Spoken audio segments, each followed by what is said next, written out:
Hello mga kabi, ayan, only live food tayo para sa mga alaga natin. So ayan, masayang masaya naman sila nakakain ng live food.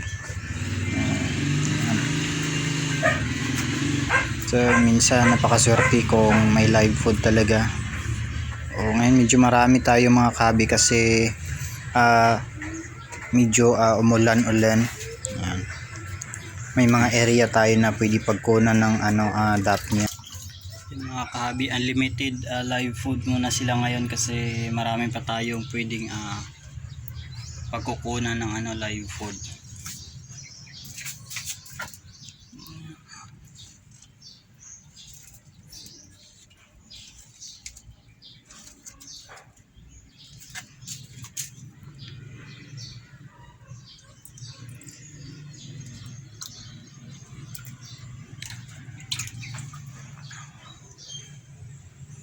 Doon sa mga baguhan nating kahabi at saka sa malayo sa yung mga mapagkunan ng mga live food, pwede rin naman yung mga pagkain ng mga alaga natin na yung fish food lang, mga pellets, pwede rin naman sanayin din yun ng ganyang pagkain kasi hindi lahat ng oras may live food. Ayan.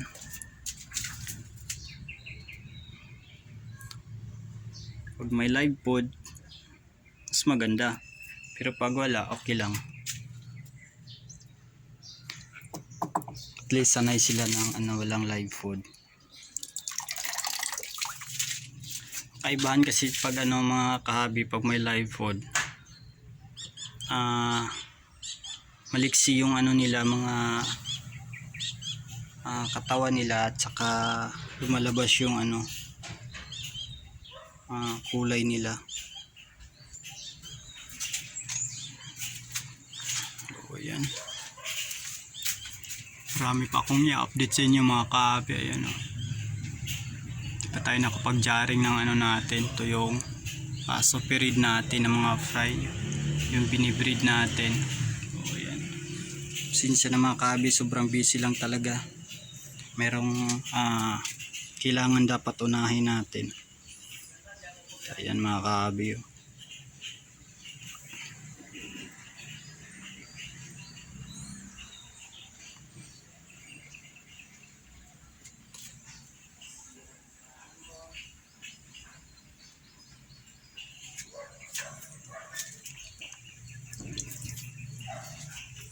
Ayan.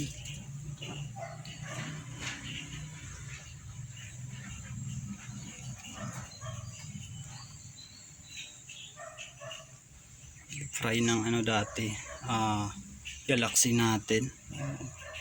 Tagal-tagal din di tayo nakapag-update kasi malaki na to sila, nasa Joby size na. Ito may bago din tayo dito mga kahabi, yung PKBN natin. So nag-try tayo ng PKBN.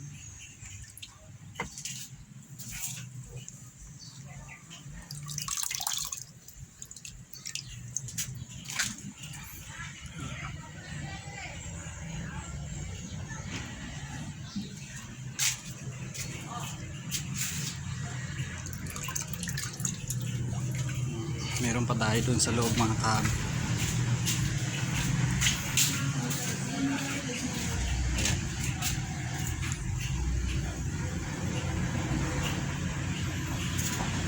Ganun sila kaliksi mga kahabi pag live food yung pinapakain.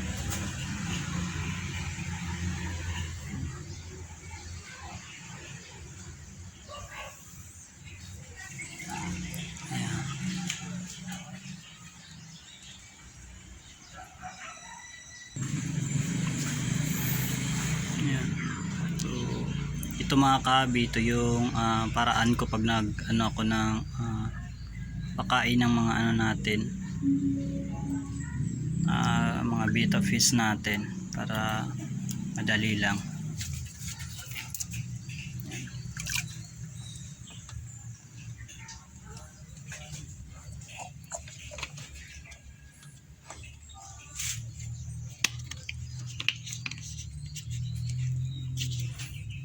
Yun lang.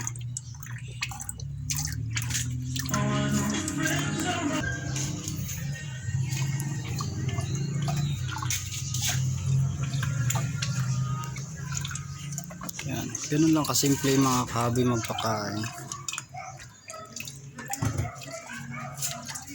Gamitan mo lang ng ganito para madali mo lang silang mapakain. So magkano lang naman to, mura lang to.